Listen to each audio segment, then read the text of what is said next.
What's up everybody, we're back again with another salmonella video. This is Daniel Dancer, history's biggest cheapskate. This video is Kate. sponsored by Skillshare.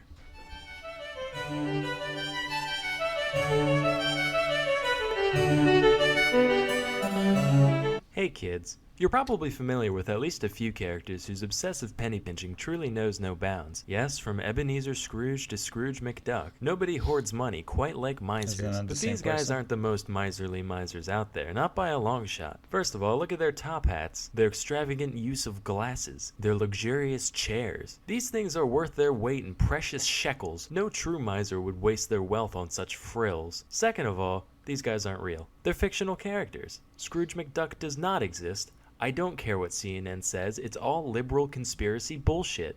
I mean, look at this article by the Huffington Post. You mean to tell me that this picture isn't photoshopped?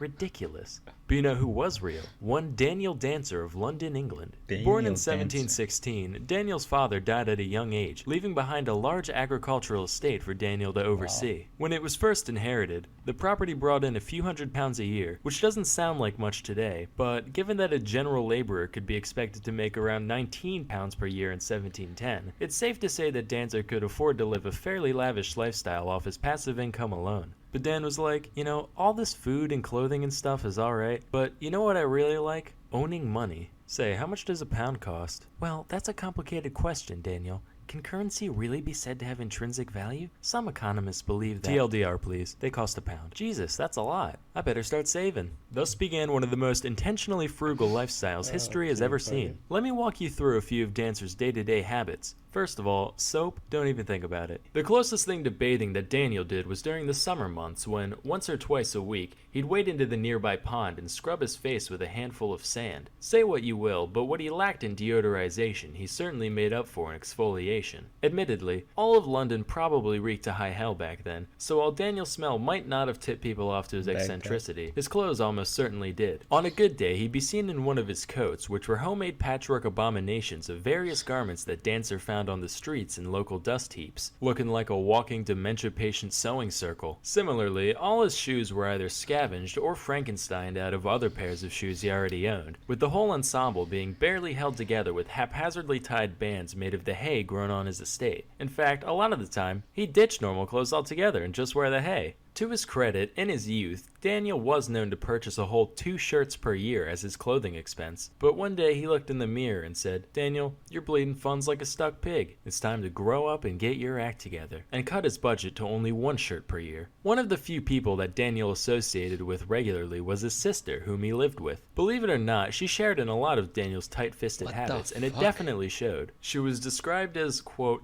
having more the appearance of a walking dunghill than one of the fair sex.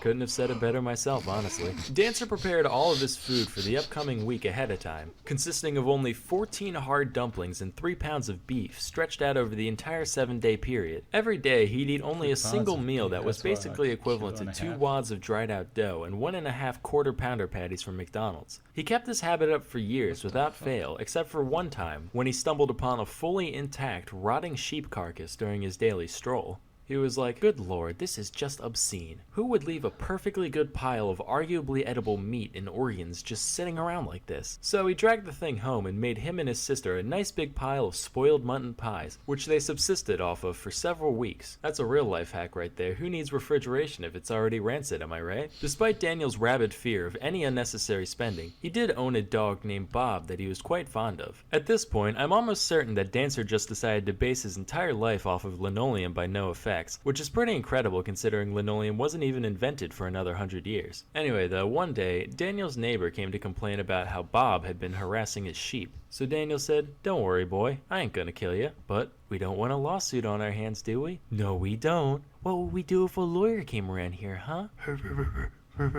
What's happening?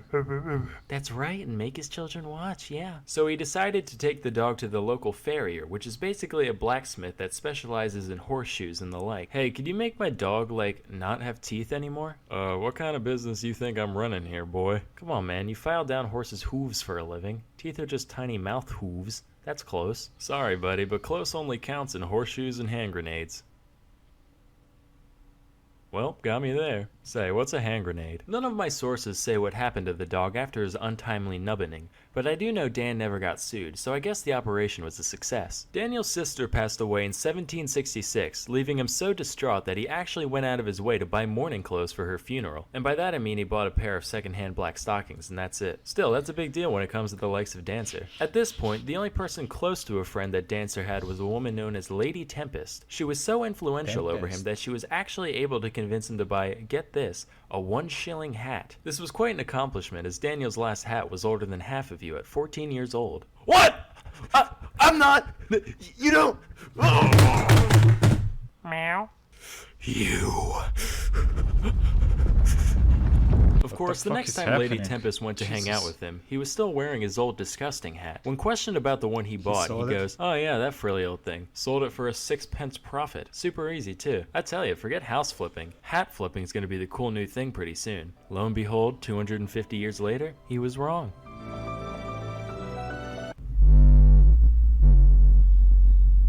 Daniel died at the ripe old age of 78, which seems pretty shocking considering the whole not using soap, eating rotten food thing, but I guess his near total isolation from other people made up for that when it came to preventing illness. Though he never ended up shelling out any of the massive hoard of wealth that he accumulated over this time, his efforts weren't completely in vain. By the time he passed away, Daniel's estate was now pulling in about £3,000 in yearly net revenue, 10 times the amount it earned when he first inherited it. So, moral of the story, parsimony has its place. What's the point of having that much money if you're not gonna fucking use it? Like,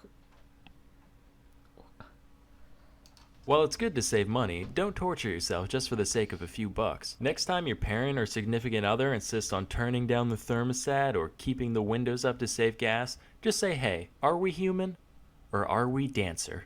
But you know what else is more valuable than money? Knowledge. That's why you need to try Skillshare.com. Skillshare is an online... Jesus fucking Christ, this was a... I don't know what I expected when I clicked on a video of the history's biggest cheapskate. But, I mean, this was not it. What the fuck, my guy? I thought it would be some fucking poor dude that was poor his entire life. No, it's a rich dude that decided to live like a poor dude. For no fucking reason. What the fuck? Anyway, let me know what y'all think about this video. Like, comment, subscribe, and I'll see you next time, everybody. Have a nice fucking day.